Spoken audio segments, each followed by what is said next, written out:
paz de Jesus esteja com todos nós. Primeiramente, quero dizer que é um grande prazer dividir este momento de enorme importância com todos vocês. Para iniciarmos o nosso culto no lar, pedimos a licença da espiritualidade amiga que aqui está, para iniciarmos o culto. Vamos então fazer a nossa prece. Procuremos assim a presença do nosso Senhor Jesus, nosso irmão maior, trazendo a tua imagem ao nosso lar, a tua luz irradiando por toda a nossa casa, por todos os cômodos, e confiantes na presença do nosso Senhor Jesus, rogaremos a Ele que permaneça conosco durante este culto do Evangelho no lar, que os teus ensinamentos sublimes no Evangelho segundo o Espiritismo possam ser interiorizados na nossa mente e em nosso coração e vivenciados no nosso dia a dia através da nossa conduta, dos nossos exemplos.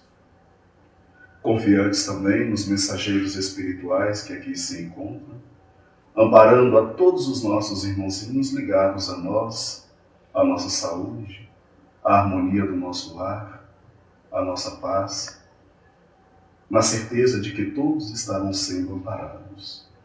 Permita, sim, Senhor Jesus, darmos continuidade ao nosso culto do Evangelho no lar, dizendo graças a Deus e que Deus seja louvado.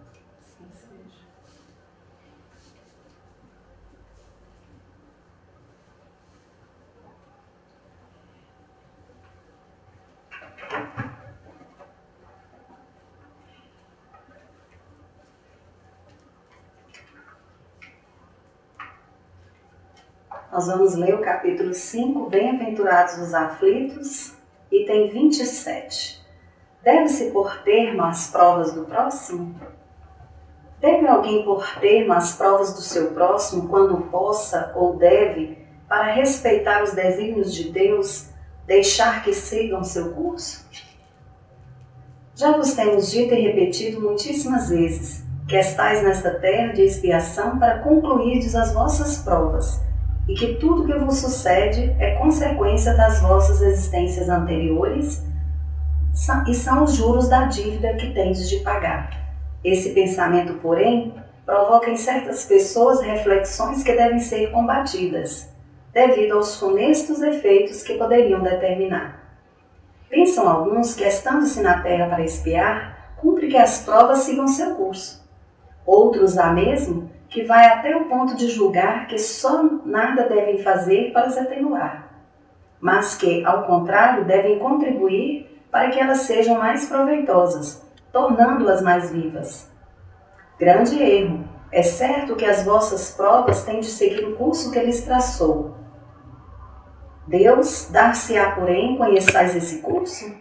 Sabeis até onde elas têm de ir? E se vosso Pai misericordioso não terá dito ao sofrimento de tal ou tal dos vossos irmãos, não traz mais longe?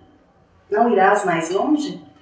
Sabeis se a providência não vos escolheu, não como instrumento de suplício para agravar os sofrimentos do culpado, mas como bálsamo de consolação para fazer cicatrizar as chagas que a sua justiça abrirá?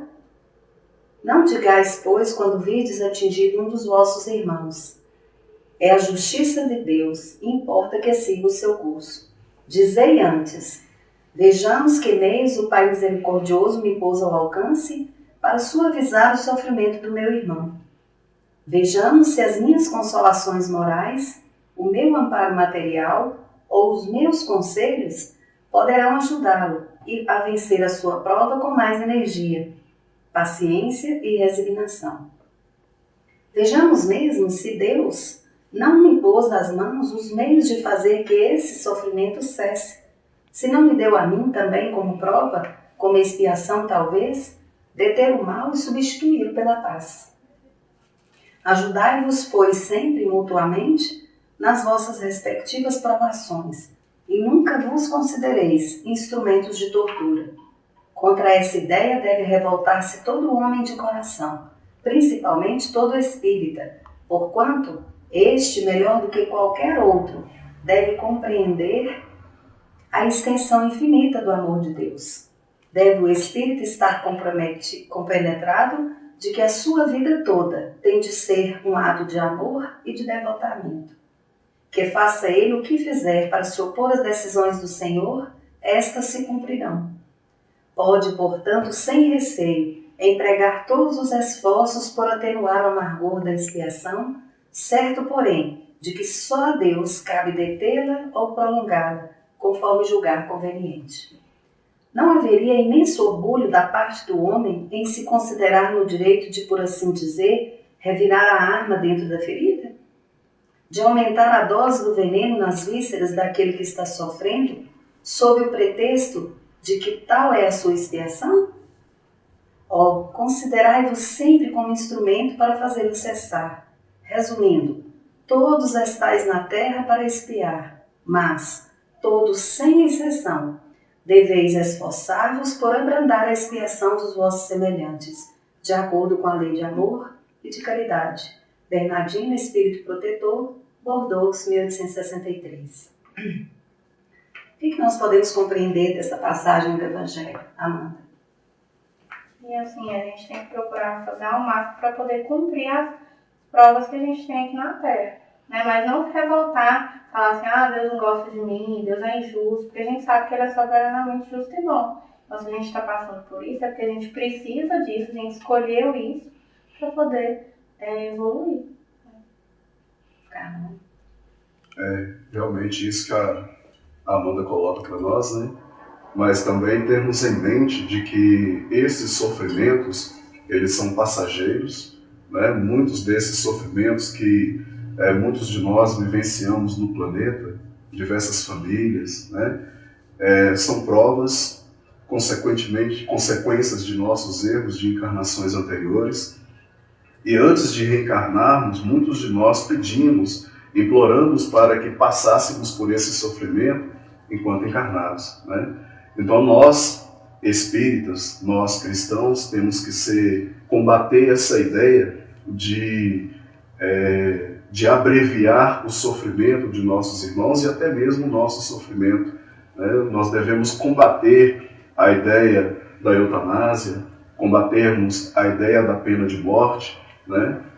Quantos e quantos irmãos nossos estão hospitalizados, aqueles que nós chamamos de fase terminal, e que na verdade a bondade de Deus é tão grande que permite aquela pessoa estar naquela condição, que é na verdade o verdadeiro medicamento de que ela necessita. Cabe a nós amenizarmos o sofrimento, né? Com as nossas palavras, com os nossos gestos carinhosos, com as nossas visitas, né? Com um afago, né?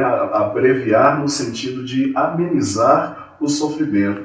Mas somente a Deus cabe, né? Colocar fim ou prolongar ainda mais aquela situação em que a pessoa se encontra. Que a gente realmente necessita. Só Ele sabe, né? E importante também que nós pedimos aquilo antes do nosso reencarne. Ou se não foi pedido, foi colocado para nós como o remédio, como o medicamento de que necessitamos. Né? Então deixarmos de lado a revolta, deixarmos de lado aquele pensamento que Deus não está olhando por nós, que Deus não está presente em nossos sofrimentos. Muito pelo contrário, Ele está presente, está amenizando e está nos amparando.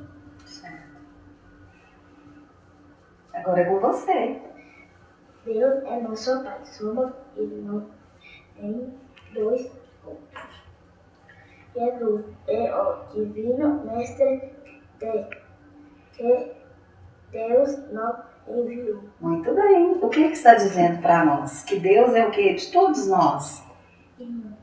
Deus é nosso Pai e Jesus é nosso irmão. Então, Deus é Pai só dessa família aqui ou da humanidade inteira? Então os irmãos nossos é só aquele ali da nossa casa ou todo aquele que nós encontrarmos na rua? Muito bem, isso mesmo. Amanda.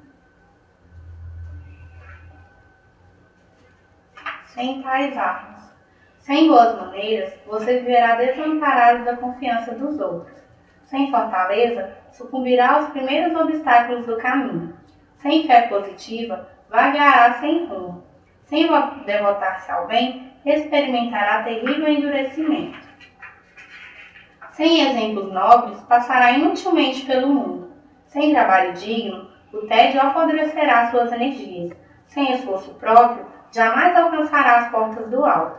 Sem esperança, suas noites terrestres serão mais escuras. Sem compreensão, dolorosa lhe será a jornada através das sombras. Sem espírito de renúncia, você não educará ninguém. Vem de acordo com a leitura do Evangelho, né? Nós precisamos sim trabalhar em favor da nossa melhoria, do nosso progresso, porque Deus nos deu a inteligência para isso. Embora a gente tenha nascido numa certa dificuldade ou numa certa situação, nós podemos usar a nossa inteligência para melhorar a nossa vida e ajudar com que aquelas pessoas que estão em sofrimento mais do que nós sintam-se bem, mesmo dentro da situação mais difícil que eles estejam, não é isso? Verdade, não nos faltam exemplos para isso, né? Temos o exemplo do próprio nosso irmão maior, nosso Senhor Jesus, que tanto sofreu, né? E que nos deu grandiosos exemplos de fortalecimento da fé, né? Da confiança em Deus, nosso Pai. Isso mesmo. Alguém quer falar mais alguma coisa? Então vamos fazer a nossa prece final. Então procuremos mais uma vez a presença do nosso Senhor Jesus.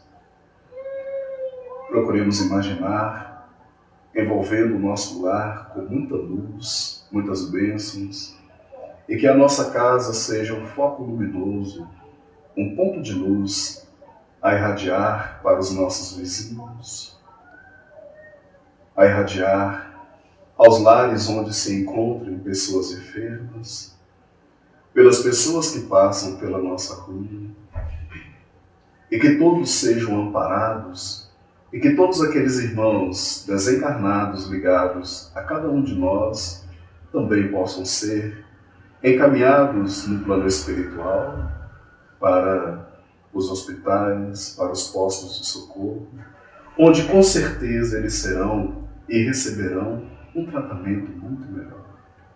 Possamos imaginar ainda nossa família em paz, todos nós reunidos aqui em Teu nome, agradecendo a Deus pelo nosso lar, pelo conforto da nossa casa, pelo pão material que não nos falta, mas também pelas bênçãos do Evangelho.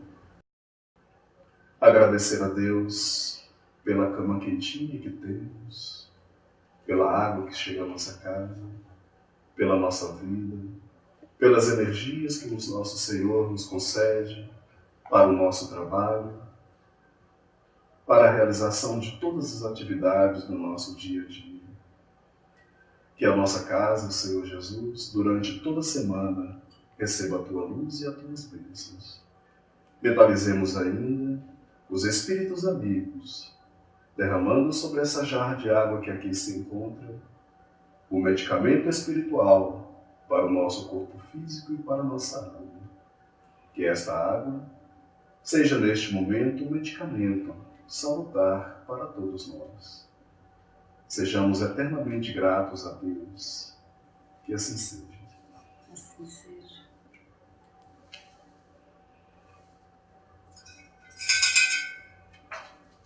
Você me ajuda?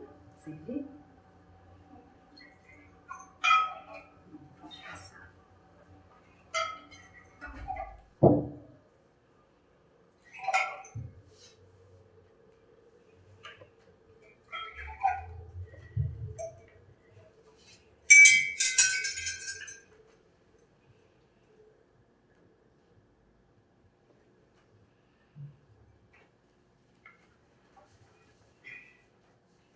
Chegamos ao final de nosso programa e com enorme alegria no coração encerramos mais um Evangelho no Lar.